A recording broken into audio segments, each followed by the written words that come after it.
Guys, you can't just be in the fitness space forever, right? You're going to want to travel. You're going to have different experiences, and it can't be relying on you all the time. And at the end of the day, you need to make your money work for you. It opens up a world of possibilities on what you can do with your life. But yeah, real estate long-term for you, holy cow, can it change everything? Welcome to the Profit Lifestyle for Fitness Entrepreneurs podcast. My name is Scott Carpenter.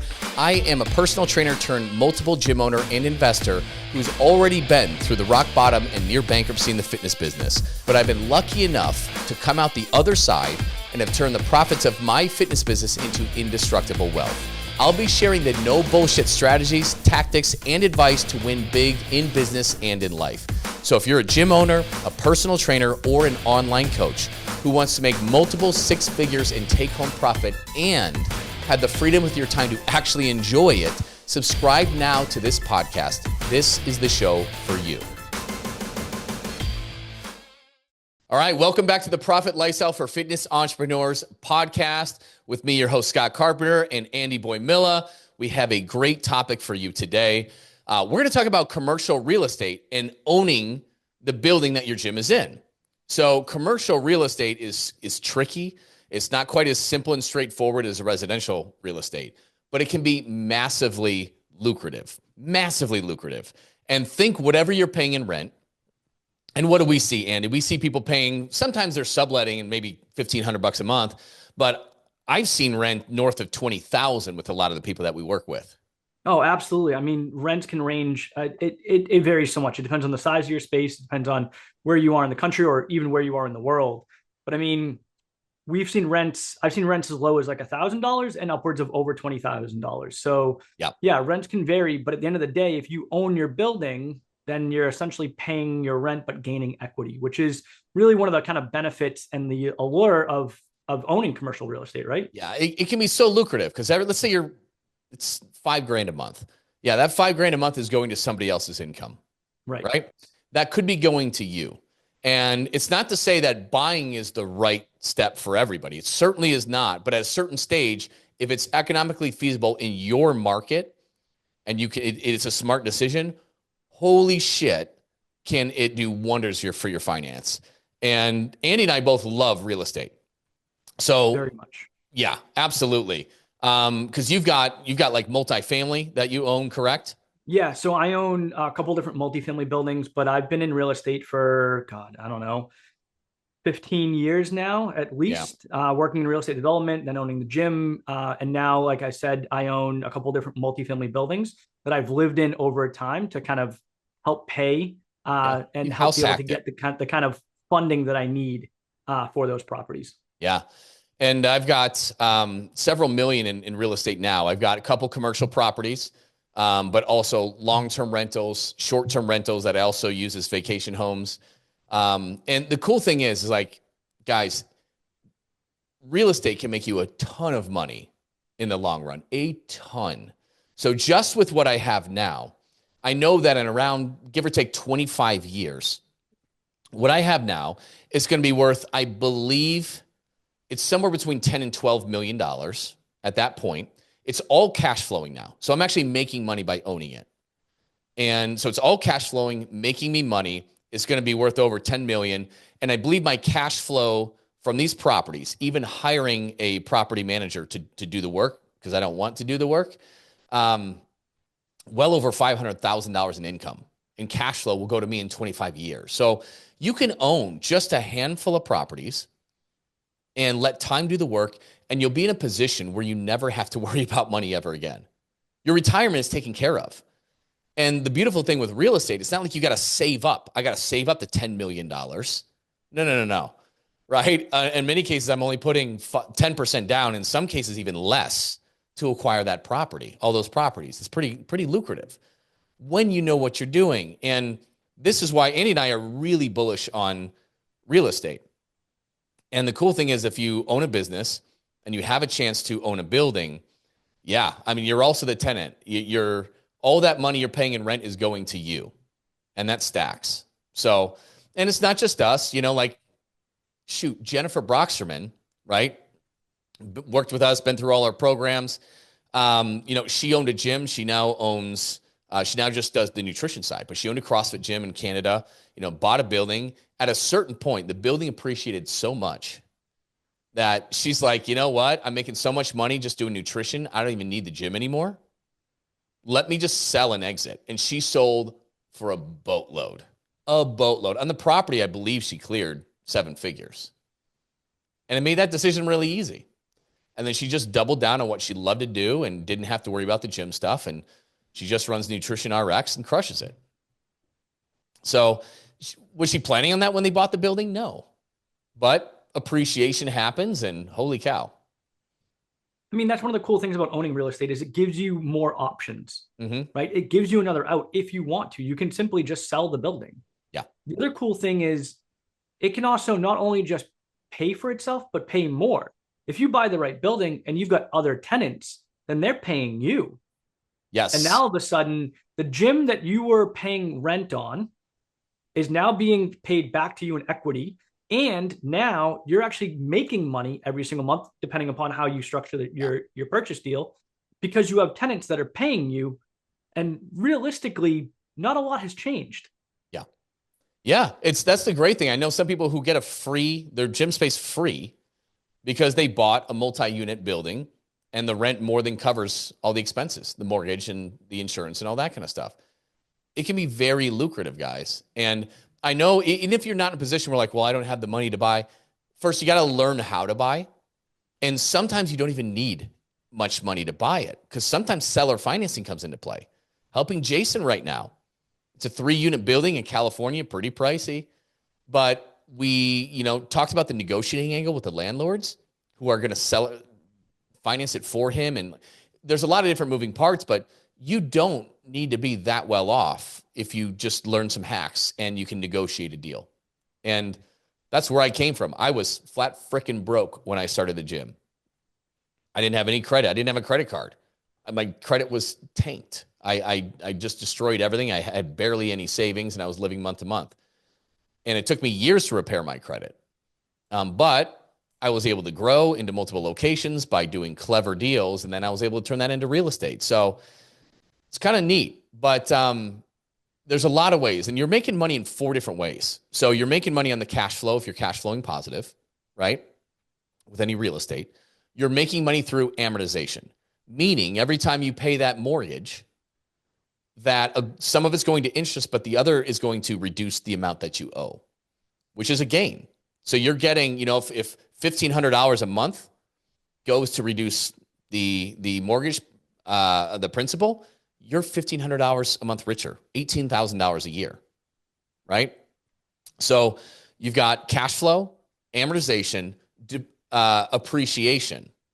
So appreciation, on average, is going to go up 3% a year, 3 point something percent a year. But holy shit, we were just talking about this before, Andy. Yeah. You'll have years where it goes up way more than that. I think we all know that. Yeah. I mean, so I was just talking to my insurance company. Now, this is a residential building, but the laws hold true, right? Like for commercial as well.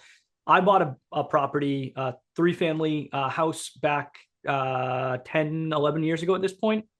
And I picked it up for under $500,000, right? So under 500,000. I've been paying on it for the last 10 years, which means that my principal is now lower and I have more equity in that home. So even if it didn't appreciate, I have equity in that home simply from paying down my mortgage for 10 years.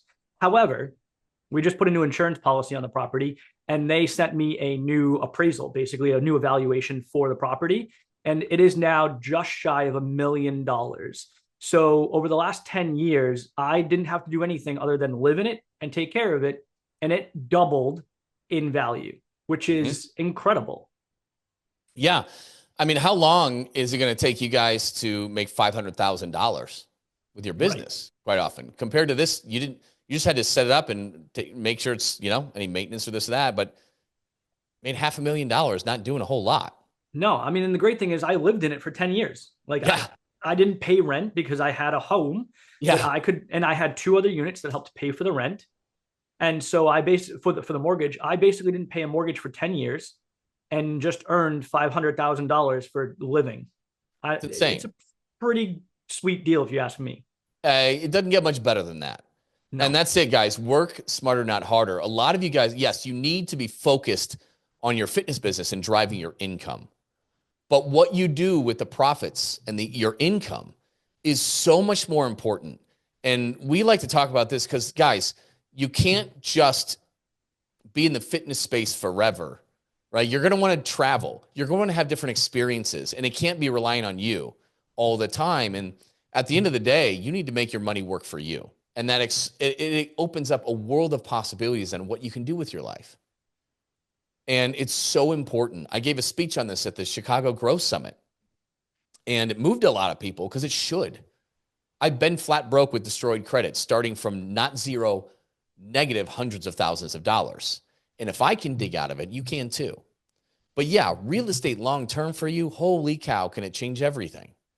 And I'm not saying buy your gym, because in your market, there's a lot of factors. It might not be feasible, right? And it might not be smart. It completely depends on your business model. Like if your Yeah. business model is to go into shopping plazas or multi-use buildings to have that kind of density of population, you're probably not going to be in position to buy your building. And that's okay. Like Scott was just saying, what we do want to do is work on increasing those profits that you make in your business and then learning how to take those profits to make that money work for you. And if it's not buying your building because that's not what works for your business model, then maybe it's buying homes. And that's cool too. It's still real estate.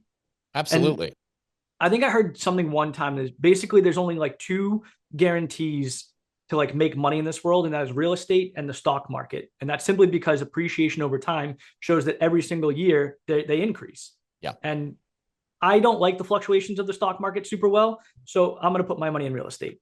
Yeah, I mean, I'm huge, guys, on wealth building and the different ways to tackle it. Stocks will be very volatile, of course. Everything can work. They just all have pros and cons, right? I love real estate because, again, you're getting a leveraged asset. I can put 10. So here's what I did. In my first location, I only put 10% down on the purchase, and I did a full build out. So I put 10% down of the entire project cost, what it cost to build. And it needed, I don't remember, 120, 180 grand put into it. It can be pretty expensive sometimes. It's pretty nuts how that can add up very quickly. Especially nowadays. Oh yeah. So I was, so anyways, I'm all in at like 450. No, a little bit higher than that. Yeah. Cause I bought it at 450. I had to put the amount in. I think I can't remember exactly how much I was all in, but I can look it up. But the bottom line is I only had to put 10% of my entire project cost into that. So let's say all in at 580. I only had to put 58,000 into it to buy a 450 plus the improvements, right? So say to buy an asset that's worth $580,000. But I'm getting appreciation on the full 580, not the 58,000. That's the cool thing, right? What is the building worth now? Probably about $1 million, give or take. But I bought it in an area that there's gentrification. Like things are going nicer. Give it another 10 years. I'm going to sell that thing to an attorney for, 2.25, something like that. Or a convenience store or a liquor store, whatever it is. But it's going to sell for $1 million. And all the while, I only put 10% into it. I got a fully built out space, 2,500 square feet, just a little bit over, according to, spec and built out. So I got a bigger space. I was renting across the street. My mortgage and taxes, insurance all in is less than what I was paying for rent across the street, and more space and totally new and built out. Like you just can't lose on a lot of that stuff when it's something like that. It's a no-brainer. And then, when I sell this in 10, 15 years, I'm going to pocket a couple $1 million. That sounds awful. It does sound awful.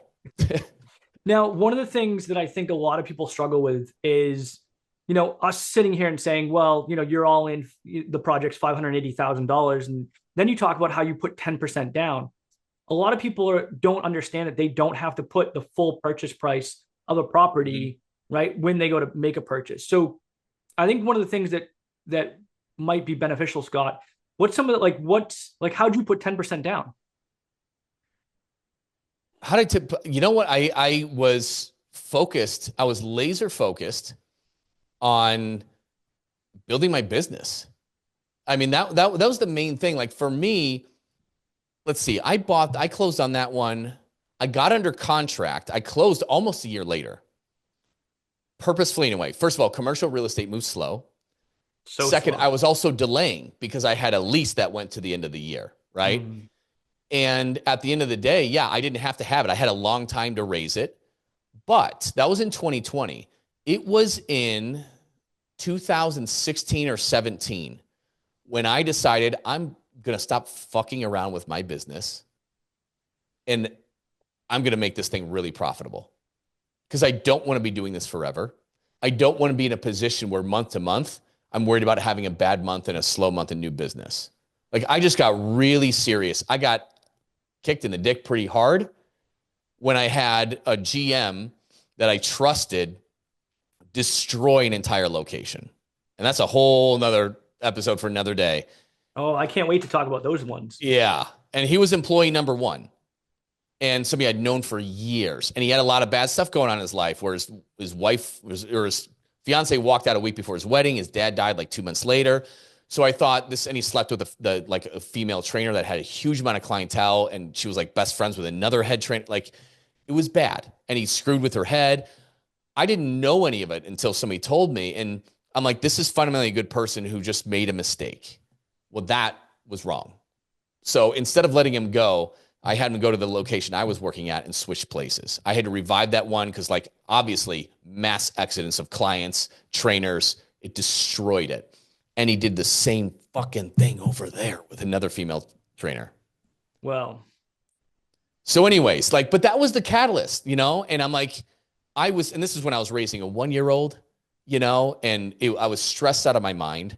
I was going in at 4:30 in the mornings. I'm working at 2 locations trying to make this stuff work. I'm finishing nights after 8 p.m. Every Saturday and Sunday. I had to work. And I just said, I'm not ever going to allow myself to be in this situation again. So like that pain was so necessary and then changed everything. I'm like, I am going to learn everything about this freaking business and kick some ass. And that's where I got rid of lower paying options.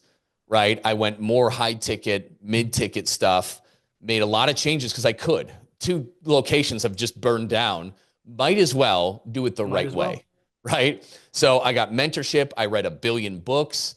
I worked my ass off. And so by 2020, I was raking in profit, you know? So I'm like, hell yeah, let's buy some buildings.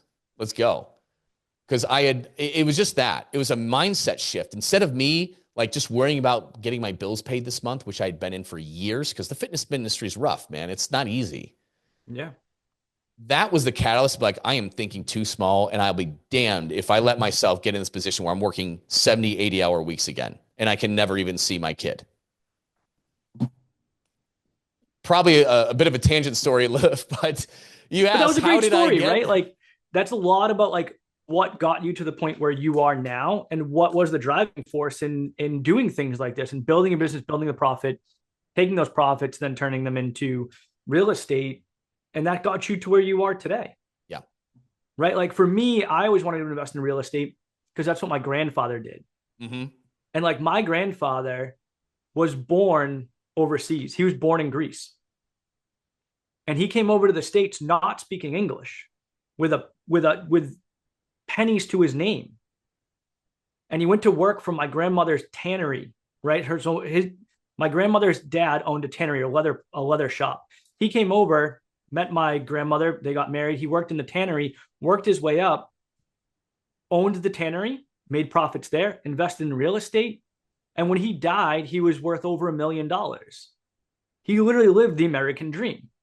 And watching that and seeing what he left as a legacy for my mom and me and my brother and all my whole family, I was like, that is inspiring. And that's why awesome. I got into it. That's awesome. And yeah, guys, real estate is the most forgiving asset class. It really is. And obviously, so what's happened the last several years? This is another understated benefit of it. It's a big inflation hedge. Yes. I mean, I don't care if it's commercial or residential. Let's say you're renting your house and, you know, a 4-bedroom, 2-bath house or 3-bath house or something like that, and you were paying $2,000 a few years ago. you're paying like $3,800 today, right? But if you owned that house, right, you were probably paying $1,700 all in, and you're still paying about $1,700 all in. Right. Maybe $1,800 because taxes have increased, right? And insurance. But even still, it's not that much. Even still, instead of going up by $1,800, you're going up by $100 or $200. It's a really good inflationary hedge.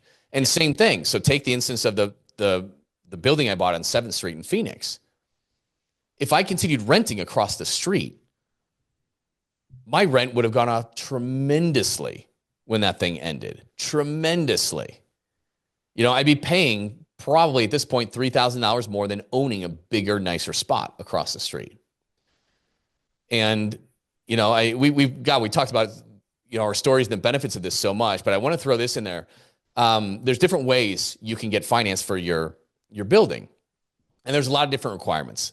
You know, I'd have to spend a lot more time with you. And at some point I'll probably create a little course for this, but typically like SBA loans are very good on commercial real estate.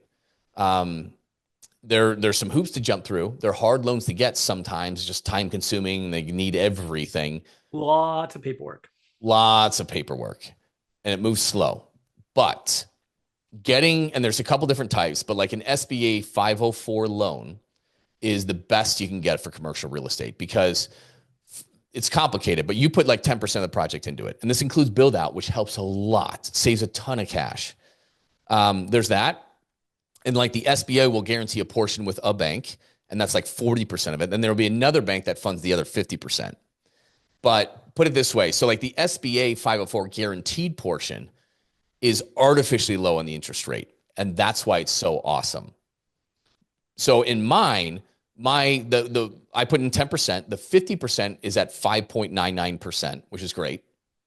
The SBA portion that holds 40%, 1.675%.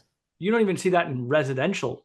Oh, you can't get that in anything. No. That's below the cost of free money. Like what a treasury bill would give you, guaranteed, or a high yield savings account.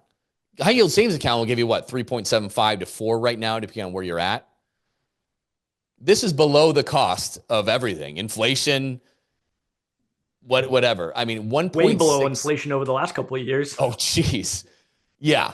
So, you know, that's the thing, guys. Real estate, if you buy a bunch of real estate and walk into a COVID, you're going to have massive appreciation and make a lot of money really quickly. You don't need that though. No. You just use average inflation of 3.5% over years, and like it cash flows a little bit, or it's a little bit less than leasing or renting. You're going to be worth a lot of money down the road. It's the most forgiving, stable asset class. And if somebody who had like a credit score in the 400s, you know what I mean? And debt in the hundreds of thousands can build businesses and invest in real estate, you can too. But maybe you just got to believe that you can, and maybe you have to set your sights on something bigger. When I first started my business and I quit my job, I'm like, oh my God, I'd be so happy to make $40,000 a year and pay my bills, not working for that crappy company. Like, that's all I want. And I started doing that, and that shouldn't be what you want 5 years later, right? No. You need to set your sights higher and keep growing, because you get one shot at life. And at the end of the day, don't you want to have freedom and opportunity for you, your family, your loved ones, to take advantage of what life has to offer? Andy, you just took a weekend vacation to Cancun, right? Yep. Awesome. Hopped on a plane on a Friday, came back on a Monday, took the little one and the wife, and it was just a wonderful little trip. But you know, we can do that because our business is stable. We make a good profit in it, and like we have the money to do that because we own property, and you know, they're rental properties, and the rents pay for the mortgages. So it works out in the end, and I'm able to live the life that I live because of the decisions that I've made over the long term. And yeah, it's scary. When I was like 27, 28, buying my first property for just shy of $500,000, I was like, who's giving me this kind of money? It's crazy. Yeah. But now looking back, I'm like, this is one of the smartest things I could have done. And honestly, I wish I would have done more sooner. Oh God, same here. Absolutely. Absolutely. But yeah, everything's scary, guys. right? Everything's scary. So anyways, this is the stuff that we work on with a lot of the people that we work with, right? A lot of gym owners, because everything you need to know, building your credit and getting loans and doing that, like it's bigger than just making some more money this month. That's it. So guys, I hope you enjoyed this. I hope it opened your mind to see what you can do and what's out there for you. If you got any value from this, like, share, subscribe to this so you get notified and it pops up. We're going to keep bringing this stuff to you, sharing the best practices, what we're doing in real time, and how we're building amazing lives doing this thing called business. So keep listening to the podcast. Send it to somebody you want. Thank you very much, and we'll see you on the next episode. Thanks, everyone. Listen, if you're stuck and could use some advice in your business, whether you're just starting out, a veteran in the business, or expanding online or into multiple locations, you can hop on a free call with us to pick our brains at ptlegends.com/one-on-one call. You can see that in the show notes. That is with numbers. Chances are we'll be able to help you get some clarity on what you need to do specifically in your business to get to the next level. It's not a sales call.